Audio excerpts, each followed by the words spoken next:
तेरे अंदर महाज्ञान गुण तू है सिद्धों सा। गंध रूप न तेरा वर्ण रस गंध रूप न तेरा, तू ना पुद्गल सा।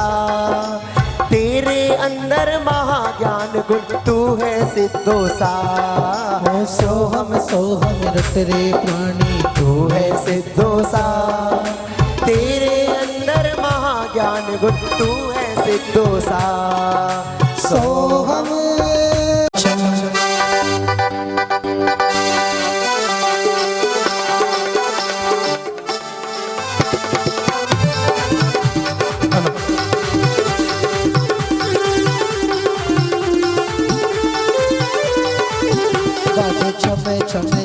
छम बाजे घुंघरू हाथों में दीपक करोगे घुंघरू हाथों में दीपक लेके आरती करो। बाजे छमे छमे छमे बाजे छमे छमे छमे बाजे छमे छमे छमे बाजे छमे छमे छमे बाजे छमे छमे छमे बाजे छमे छमे छमे बाजे छमे बाजे छम छम बाजे घुंघरू बाजे घुंघरू।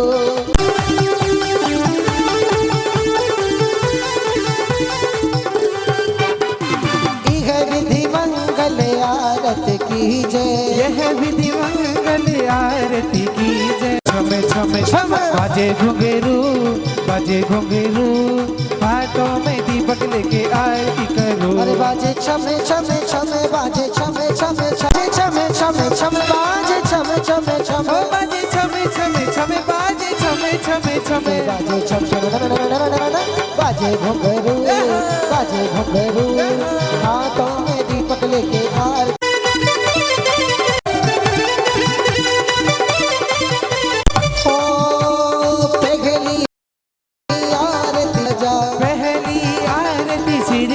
राजा भगत पारे उतारे जी आजा इसलिए नाथ तेरी आरती करो हाथों में दीपक लेकर के आरती करो के बाजे छम छम छम बाजे घुंघरू बाजे घुंघरू। प्रभु मेरा जिया हरि छाया पारस प्रभु मेरा जिया हरि छाया पारस प्रभु।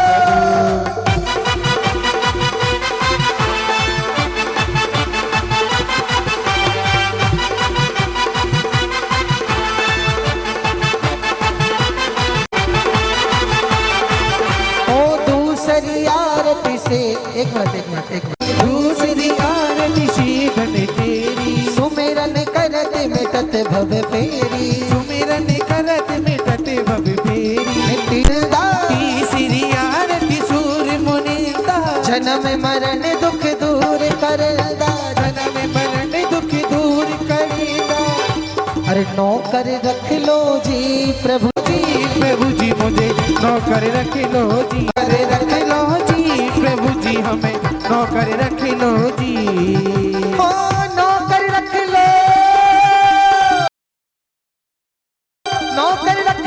लो हो चाकर रख लो अपना बना लो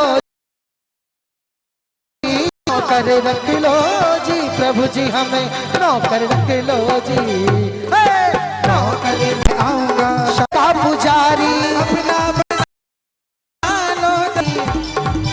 तुम दे दो मुझको सेवा सारी दे दो मुझको सेवा सारी हो नौकर रख लो अपना बना लो जी नौकर रख लो जी। बीरा जी मोहे नौकर रख लो जी प्रभु जी मुझे नौकर जी प्रभु जी हमें नौकर रख लो जी। नौकर रख लो जी प्रभु चाकर रख लो नौकर रख लो चाकर रख लो अपना बना लो जी नौकर रख लो जी प्रभु जी हमें नौकर रख लो। अरे शाम से मंदिर में आऊंगा शाम सवेरे तेरे मंदिर में आऊंगा और जगमग जगमग दिए जलाऊंगा जगमग बना लो दर का ओ शिखर जी प्यार न्यारा है शिखर जी प्यारा है, तीर्थ न्यारा है, प्रभु जी एक है, कर देंगे बेड़ा पार, मिलकर दर्शन कर लो, कर देंगे बेड़ा पार मिलकर दर्शन कर लो। हाँ, कर देंगे बेड़ा पार, मिलकर दर्शन कर लो। कर दे जय हो।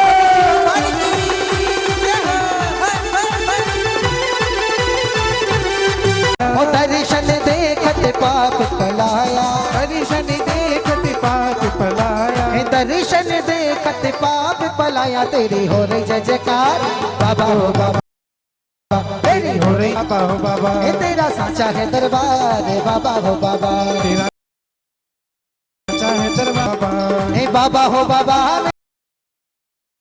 शिखर जी बाबा हो बाबा, अरे बाबा सोना गिर वाले बाबा, बाबा हो बाबा मेरे सोना हो रही जय जयकार बाबा हो बाबा, तो तेरी हो रही जय जयकार बाबा हो बाबा, तेरा साचा है दरबार बाबा हो बाबा, तो तेरा साचा है दरबार बाबा हो बाबा। जय हो।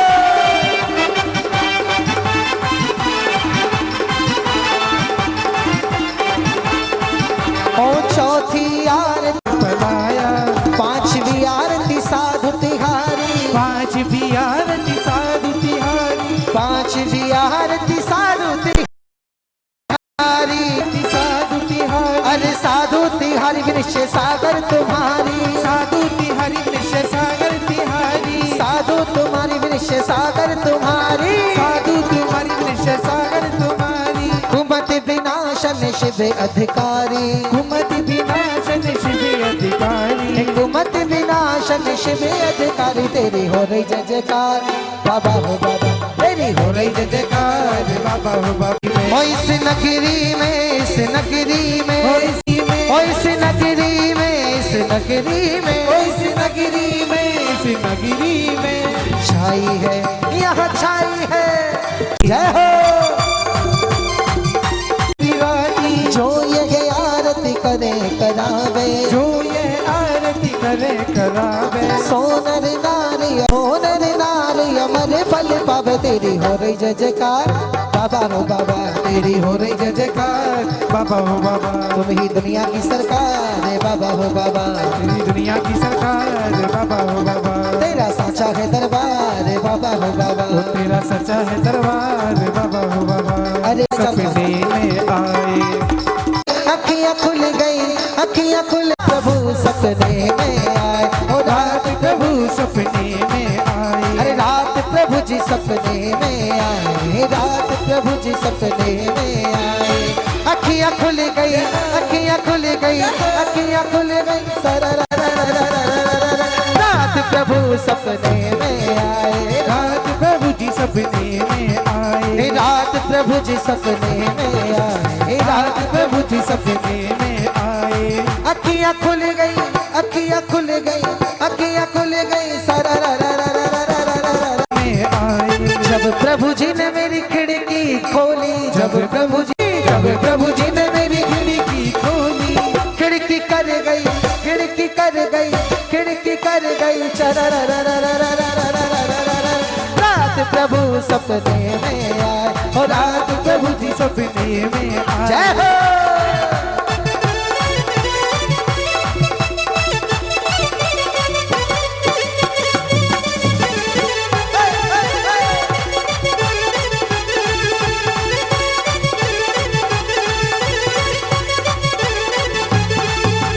जब प्रभु जी ने मेरी खिड़की खोली, जब प्रभु जी ने मेरी खिड़की खोली, जब प्रभु जी ने मेरी रात प्रभु जी सपने में आए, जय हो। बन में होली खेले महावीरा, अजी होली खेले, होली खेले, होली खेले, हो होली खेले, होली खेले महावीरा, रे बन में होली खेले महावीरा, अरे होली खेले, होली खेले, होली खेले, हो होली खेले, होली खेले रे महावीरा, रे बन में होली खेले महावीरा, होली खेले महावीरा, रिबन में होली खेले महावीरा, जय हो।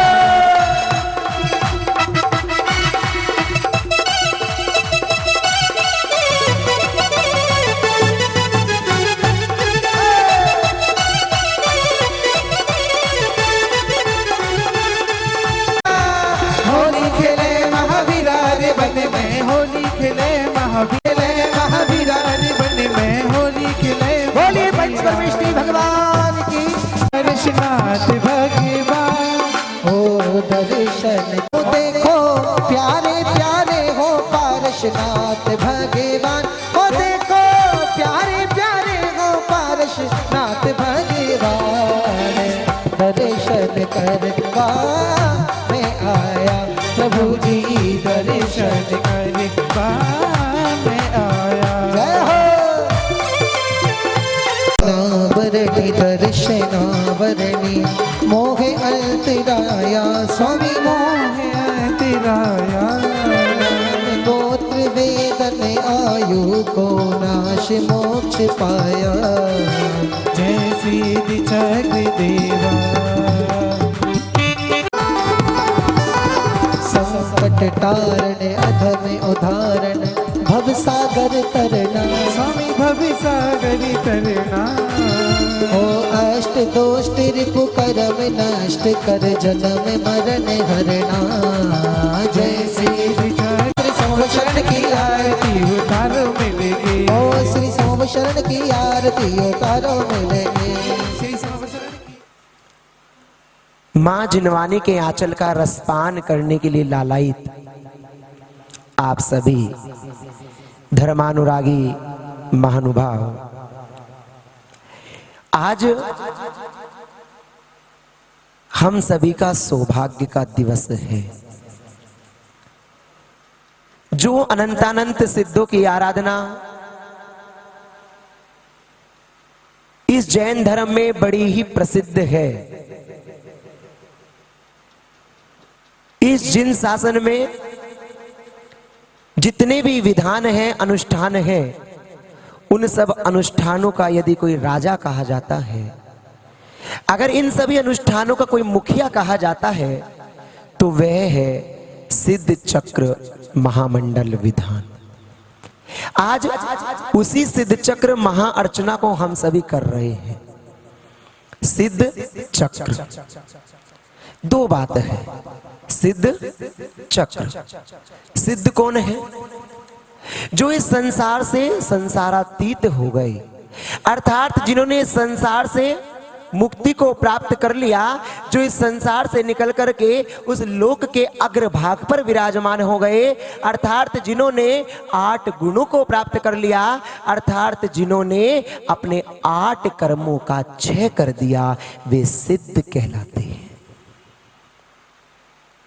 और जो संसार में परिभ्रमण करते हैं, जो 4 गतियों में 84 लाख योनियों में भटक रहे हैं, कभी देव गति तो कभी मनुष्य गति, कभी नरक गति तो कभी त्रियंच गति में भटक रहे हैं, हमारी तरह आपकी तरह जो जन्म और मरण कर रहे हैं, वो संसारी जीव कहलाते हैं। जो संसार से संसारातीत हो गए वो सिद्ध कहे।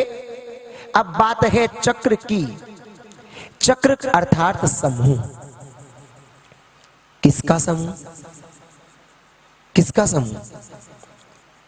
चक्र कहते हैं समूह को, और समूह होते हैं 2 प्रकार के, एक साधी शांत और एक अनादि शांत। अनादि शांत समूह होता है संसार चक्र, और साधी शांत समूह होता है सिद्ध चक्र, यानी कि जो मुक्त हो गए वो साधी शांत है, और जो भी संसार में है वो अनादि शांत है, यानी अनादि काल से जो भटक रहे हैं। समूह की बात है, चक्र की बात है। जो सिद्ध चक्र में जाना चाहता है उसको क्या करना होगा? पहले कुछ और चक्रों को भेदना होगा। पहले कसाय रूपी चक्र को भेदना होगा। क्रोध मान माया रूपी चक्र को तोड़ना होगा। जब वो कसाय रूपी चक्र टूट जाएगा, फिर मोह रूपी चक्र तोड़ना होगा। जब मोह रूपी चक्र टूट जाएगा, तब वैराग्य रूपी बीज का अंकुरारोपण होगा, और जब वैराग्य रूपी बीज हमारे अंदर आ जाएगा, तब जाकर के कहीं हम उस सिद्ध चक्र अवस्था में पहुंच पाएंगे, अर्थात उस सिद्धों के समूह में हम जाकर के विराजमान हो पाएंगे। इस सिद्ध चक्र का तो ये अर्थ है। अब सिद्ध चक्र के बाद आता है विधान। विधान किसे कहते हैं? विधान कहते हैं कानून को। लो। आप बिजनेस करते हो, उसका भी एक विधान है, उसका भी एक कानून है। आप स्टडी करते हो तो उसका भी एक कानून है। आप भोजन करते हो, उसका भी एक विधान है। आप कोई भी काम करो, हर कार्य को करने की एक विधि है। विधि को ही विधान कहा, विधान को ही कानून कहा, नियम कहा। सिद्धों की आराधना करने का विधान, नियम, परिभाषा, आप उसको कानून कहो, कुछ भी कहो। किस प्रकार हम उन सिद्धों की आराधना करें? आचार्य भगवान ने प्रातःकाल अपने प्रवचन में आप सभी को बताया, कल भी कहा था कि विधान करना उस द्रव से बाद में पहले अपने भावों की शुद्धि कर लेना।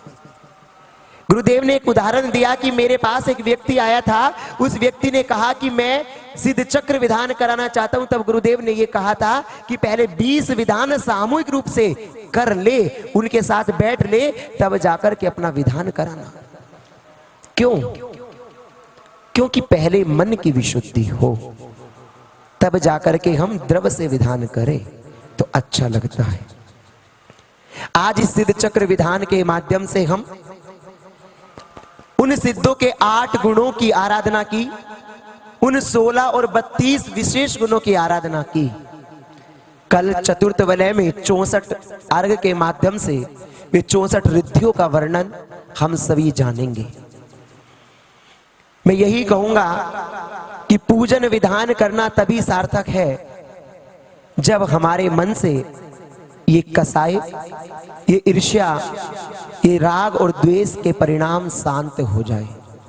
अगर हम भगवान जिनेंद्र के समोषण में बैठकर के भी ऊंच नीच देख रहे हैं, अमीरी गरीबी देख रहे हैं, अगर हम भगवान के समोषण में बैठकर के भी अपने आप को सर्वोच्च मान रहे हैं और दूसरे को हीन समझ रहे हैं, एक दूसरे के प्रति ईर्ष्या का भाव रख रहे हैं, पहले नंबर पर करने की होड़ लगा रहे हैं, तो याद रखना यहां आकर के भी कुछ नहीं कर पाए।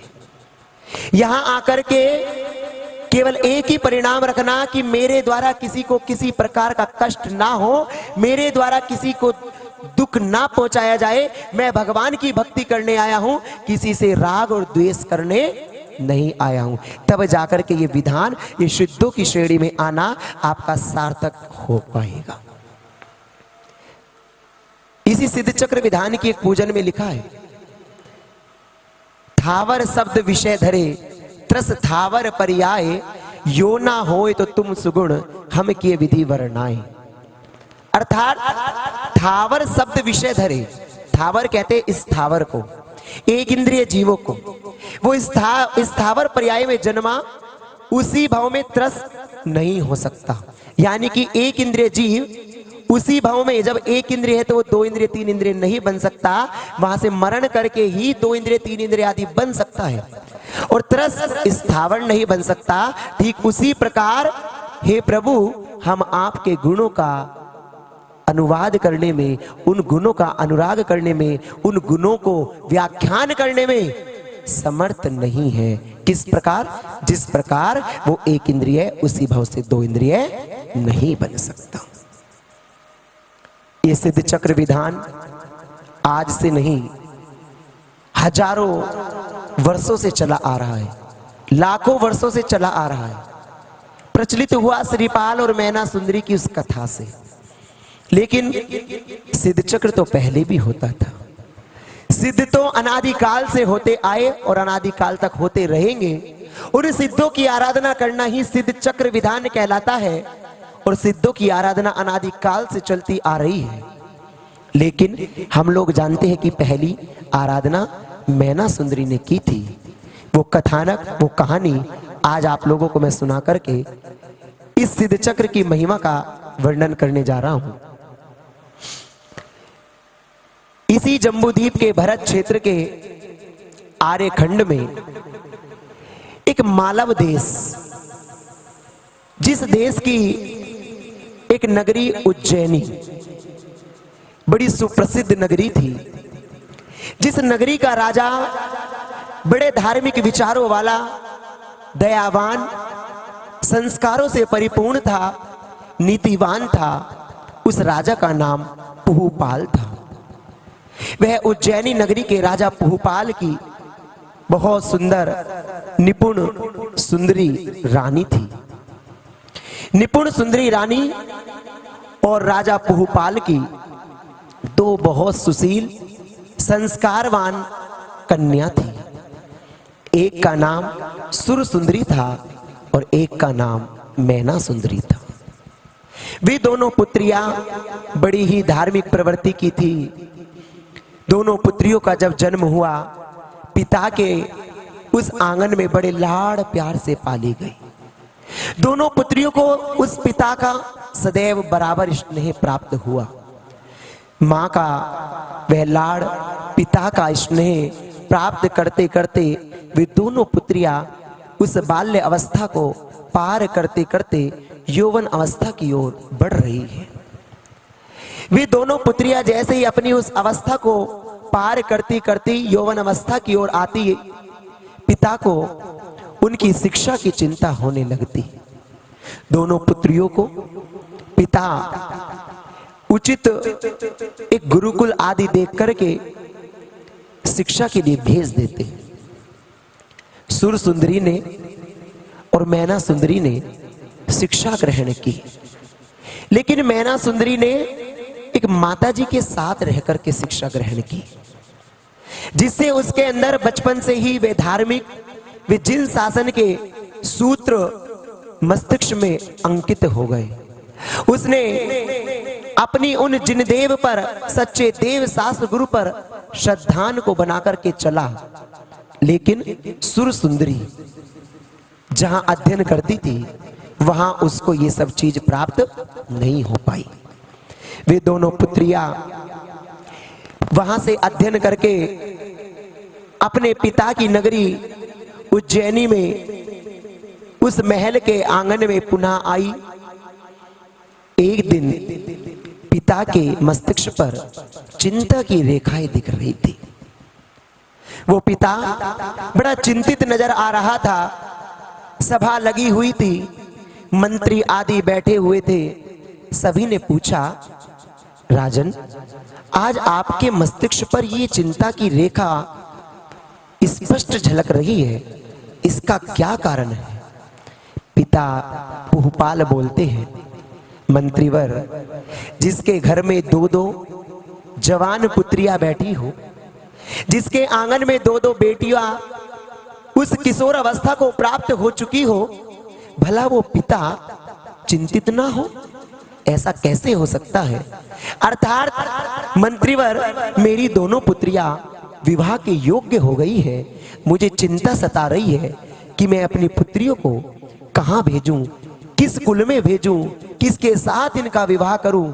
अर्थात मैं चाहता हूं कि जिस प्रकार मैंने बड़े लाड़ प्यार से अपनी पुत्रियों का पालन पोषण किया, कभी इनके जीवन में किसी प्रकार का कष्ट नहीं आने दिया, इनके जीवन में सदैव सुख का ही अनुभव रहा, ये विवाह के पश्चात भी उसी तरह सुखी रहे। हर पिता की यही कामना होती है। क्यों सोधर्मेंद्र जी, पुत्री है क्या? नहीं है? हाँ, दो पुत्र है। जब पुत्री होती है ना, उसकी चिंता जवान होती सताने लगती है। वो पिता उस पुत्री के होने पर एहसास कर सकता है कि मैंने अपनी पुत्री का पालन पोषण कितने अच्छे ढंग से किया है। और कौन पिता ऐसा होता है जो ये नहीं चाहता कि मेरी पुत्री अच्छे घर में जाए? हर कोई चाहता है।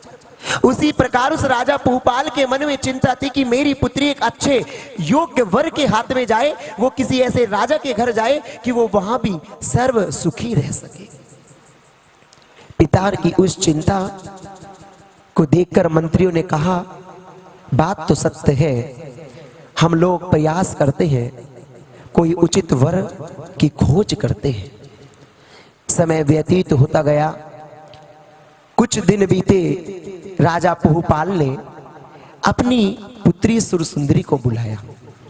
बेटी सुरसुंदरी, मैं आपसे एक बात पूछना चाहता हूं। जी पिताजी, बोलिए। बेटी, मैं ये पूछना चाहता हूं कि तुम किसके भाग्य का खाती हो? पिताजी, भला ये कोई पूछने वाली बात है? बचपन से ही हमने आपके आंगन में पला बड़ा, शिक्षा ग्रहण की, आपके ही अनुसार सारे कार्य किए, हमेशा आपके ऊपर हम निर्भर रहे, तो इसमें कोई पूछने वाली बात कौन सी आई? नहीं बेटी बता, तू किसके भाग्य का खाती है? वह सुर सुंदरी कहती है, पिताजी निसंकोच निसंदेह मैं आपके भाग्य का खाती हूं। पिता के जब इन वचनों को पिता ने उस सुर सुंदरी के मुख से सुना कि पिताजी इस बात में कोई संदेह नहीं है कि मैं आपके ही भाग्य का खाती हूं, पिता को यह बात सुनकर के बड़ी खुशी हुई कि मैंने अपनी पुत्री को कितने अच्छे संस्कार दिए, कि उस पुत्री को अपने पिता के ऊपर इतना गर्व है और वो अपने पिता को ही अपने जीवन का कर्ता धर्ता मानती है। लेकिन सुर सुंदरी क्या ये सही कह रही थी? नहीं। कुछ क्षणों पश्चात पिताजी ने उस सुर सुंदरी से कहा, बेटी अब तुम विवाह के योग्य हो गई हो, तो क्यों ना मैं तुम्हारा विवाह कर दूं? पुत्री थोड़ी शर्माई, पिता के सामने क्या बोले। पिता ने फिर पूछा, बेटी मैं आपसे पूछना चाहता हूं, यदि तुमने कोई वर देख रखा है तो आप बता सकते हैं। 2-3 बार पिता के पूछने पर वह पुत्री सुर सुंदरी कहती है, पिताजी हाँ मैंने एक वर को देखा है, मैं चाहती हूं मेरा पाणी ग्रहण संस्कार, मेरा विवाह उसी के साथ हो। ये तो बड़ी खुशी की बात है कि तुमने अपने योग्य एक वर का चयन कर रखा है। पुत्री कौन है वो?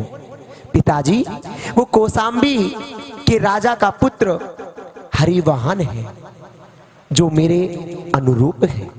वाह पुत्री, तुमने बहुत अच्छा कार्य किया और कुल की मर्यादा के अनुसार मैं तुम्हारा विवाह बड़े धूमधाम के साथ उस राजा के पुत्र अर्थात राजकुमार हरिवाहन के साथ संपन्न करूंगा। पिता के वचनों को सुनकर वह सुर सुंदरी भी बड़ी हर्षित हो गई, खुश हो गई।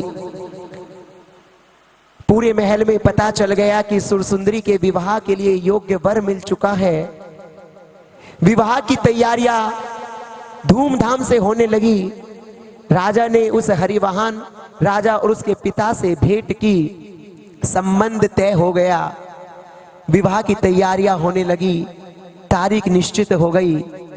पूरे महल में हल्दी मेहंदी ढोल आदि बज रहे, चारों ओर खुशियां छा रही उस सुर सुंदरी के विवाह की। सुर सुंदरी के विवाह के समय पिता छोटी पुत्री मैना सुंदरी को बुलाते हैं, पूछते हैं, बेटी तुमसे मैं एक बात पूछना चाहता हूं, तुम किसके भाग्य का खाती हो? मैना सुंदरी ने जैसे ये शब्द सुने चुप हो गई। पिता फिर बोले, बेटी तुम किसके भाग्य का खाती हो? मैना सुंदरी फिर चुप हो गई। पिता ने फिर कहा, बेटी मैं बार बार पूछ रहा हूं तुम किसके भाग्य का खाती हो? मैना सुंदरी कहती है, पिताजी भला ये कोई बात पूछने की है क्या कि मैं किसके भाग्य का खाती हूं? आप भी जानते हो, मैं भी जानती हूं कि मैं किसके भाग्य का खाती हूं। नहीं बेटी, मैं तुम्हारे मुख से सुनना चाहता हूं, तुम किसके भाग्य का खाती हो? पिताजी मैं अपने भाग्य का खाती हूं और आप अपने भाग्य का खाते हो। बेटी क्या कह रही हो? हाँ पिताजी मैं सच कह रही हूं। मैना सुंदरी सोच लो, सोच समझ के कहना तुम क्या कह रही हो। हाँ पिताजी मैं सत्य कह रही हूं कि मैं अपने ही भाग्य का खाती हूं। जैसे ही मैना सुंदरी बार बार इस बात को कहती कि मैं अपने ही भाग्य का खा रही हूं, पिता को क्रोध आ रहा है और वो पिता भूपाल बार बार कह रहा है, मैना सुंदरी मैं अंतिम बार पूछ रहा हूं कि तुम किसके भाग्य का खाती हो? पिताजी मैं अपने ही भाग्य का खाती हूं। इतना घमंड? पिताजी ये घमंड नहीं है, मैं अपने ही भाग्य का खाती हूं, कोई किसी का करता नहीं है। मैंने जहां शिक्षा ली है, मैंने वहां ये शिक्षा ली है कि कोई किसी का करता नहीं है, होता स्वयं जगत परिणाम। मैं अपने भाग्य का खाती हूं, अपने कर्म के उदय से मेरे जो कर्म का उदय होगा मैं वो परिणाम को भोगूंगी। आप अपने भाग्य का खाते हो, आप मुझे नहीं खिला सकते, मैं आपको नहीं खिला सकती, ये तो भ्रम मात्र है। हम आपकी विनय करते हैं, सम्मान करते हो, सम्मान में आपको बेशक कह दे कि मैं आपके भाग्य का खाती हूं, लेकिन कर्म सिद्धांत के अनुसार मैं यही कहूंगी कि मैं अपने भाग्य का खाती हूं। इस बात को सुनकर के राजा पुहपाल क्रोधित हो गए। उनके अंदर वह अहंकार की अग्नि भड़क गई और वे अपनी पुत्री को, जिस पुत्री को बड़े लाड़ से पाला, जिस पुत्री को नाजों पर पाला, जिस पुत्री के लिए कभी इतना सा कष्ट नहीं होने दिया, जिस पुत्री को कभी रोने नहीं दिया, जिस पुत्री के लिए उसने हर क्षण दासियां लगा के रखी, जिस पुत्री के कभी किसी चीज की, किसी वस्तु की कमी महसूस नहीं होने दी, आज वही पुत्री मैना सुंदरी उसकी नजरों में खटक रही है। आज वही मैना सुंदरी उस राजा पुहपाल की नजरों में दुश्मन की भांति झलक रही है। किसके कारण? अहंकार के कारण। राजा पुहपाल इतना अहंकार में आ गए कि मैं जिस पुत्री को पालन पोषण करके बड़ा किया वही मेरे सामने कह रही कि मैं अपने भाग्य का खाती हूं। अच्छा, राजा पुहपाल के बार बार समझाने पर, पूछने पर उस मैना सुंदरी का मात्र एक ही जवाब मिलता कि पिताजी मैं अपने भाग्य का खाती हूं और आप अपने भाग्य का खाते हो। पिता को क्रोध आ गया। ठीक है, अब देख मैं क्या करता हूं। मैना सुंदरी तू अब देख मैं क्या करता हूं। तुझे अब पता चलेगा कि तू अपने भाग्य का खाती है कि मेरे भाग्य का खाती है। अभी भी समय है, सुधर जा, मान ले कि तू मेरे भाग्य का। नहीं पिताजी, मैंने कर्म सिद्धांत पढ़ा है, मैंने सच्चे देव शास्त्र गुरु के पास रहकर के अध्ययन किया। मैं अपने श्रद्धान को कभी डिगा नहीं सकती, मैं अपनी सच्ची श्रद्धा को मानती थी। मैं उन भगवान के वचनों पर जो श्रद्धा करती थी वो करती रहूंगी। मैं अड़िग थी, अड़िग ही रहूंगी। मैं अपने ही भाग्य का खाती हूं। पिता ने क्रोध में पुत्री को कहा, अब इसके परिणाम के लिए तैयार हो जा। समय बीता, सुरेंद्र मामा जी, समय बीता। बीतता बीतता एक दिन राजा पुहपाल अपनी उज्जैनी नगरी के जंगल में शिकार खेलने के लिए निकल पड़े। राजा पुहपाल के मन में क्रोध रूपी अग्नि भड़क रही थी। उस मैना सुंदरी के प्रति बड़ा अलग ही भाव बन चुका है उस पिता का। जंगल में शिकार खेलने गए, साथ में मंत्री, सैनिक आदि, घुड़सवार आदि चल रहे हैं। उस जंगल में पहुंचे। जंगल में जैसे ही पहुंचते हैं दूर से ही बड़ी दुर्गंध आने लगती है। जैसे ही उस जंगल में राजा पुहपाल पहुंचे, दुर्गंध आई। उन्होंने मंत्री से बोला, मंत्रीवर ये इस जंगल में आज दुर्गंध कैसी आ रही है? जरा आगे जाकर के देखिए, पूर्व दिशा से दुर्गंध आ रही है। राजा की आज्ञा लेकर मंत्रीवर आगे बढ़ते गए। जाके देखा एक मनुष्यों का बहुत बड़ा समूह उस जंगल में बैठा हुआ है। उस समूह में लगभग 700 लोग, जिनके शरीर से दुर्गंध आ रही है, जिनके शरीर से रक्त पीप मवाद बह रही है, जिनके शरीर से कुष्ठ बह रहा है। ऐसे लोगों को देख करके मंत्री ने अपनी नाक दबा ली। वहां से उल्टे पैर दौड़ा, राजा के पास गया। राजन, हमारे इस जंगल में एक बहुत बड़े मनुष्यों का झुंड समूह बैठा है, जिनके पूरे शरीर से कुष्ठ रोग के कारण ये दुर्गंध फैल रही है। क्या? हाँ। वह राजा हिम्मत करते अपनी नाक को दबाते दबाते उस जंगल में आगे बढ़े। उस समूह के मध्य पहुंचे। उस समूह के मुखिया को पूछा, कौन हो, कहां से आए हो, तुम इस जंगल में क्या कर रहे हो, कैसे तुम्हारे शरीर में कुष्ठ रोग हुआ? तरह तरह के जिज्ञासाओं के साथ राजा पुहपाल ने उस जंगल में बैठे समूह वाले लोगों से पूछते रहे। उस समूह के मुखिया कौन है? उस समूह के मुखिया ने राजा पुहपाल को क्या कहा? क्या उस समूह के मुखिया ने राजा पुहपाल को अपनी सच्चाई बताई या फिर उस राजा से झूठ बोल दिया? क्या उस राजा को उन 700 लोगों के बारे में पता चला? अगर पता भी चला तो राजा पुहपाल ने उनके साथ क्या किया? क्या उनको उस नगर से निकाल दिया या उनको मरवा दिया या उनके साथ कोई और दंड घोषणा कर दी? आखिरकार राजा पुहपाल ने उन लोगों से कैसा व्यवहार किया, क्या उनके साथ किया, ये जानेंगे कल अगले एपिसोड में। बोले भगवान महावीर स्वामी की जय। तभी तो आप लोग कल आओगे सुनने के लिए। बोले आचार्य भगवान गुरुदेव श्री विनिश्चय सागर जी मुनिराज की। कैसी लगी आपको कहानी? हाँ, तो तभी तो आप कल सुनने आओगे। फिर आइएगा। अब सभी लोग जिनवानी स्तुति के लिए खड़े हो जाएंगे। मैं चाहता तो आज भी पूरी कर देता, लेकिन ये हमारे भाई साहब चले गए तो म्यूजिक के बिना वो अधूरी रह गई, इसलिए कल पूरी होगी वो। जावाणी के ज्ञान से सूझे लोकालोक, सोवाणी मस्तक नमो सदा देत हूँ धोक। हे जिनवाणी भारती तो हे जपू दिन रैन, जो तेरी शरणा गहे सो पावे सुख चैन। देव भजो अरिहंत को गुरु सेवा निर्ग्रंथ, दया धर्म पालो सदा यही मोक्ष का पंथ।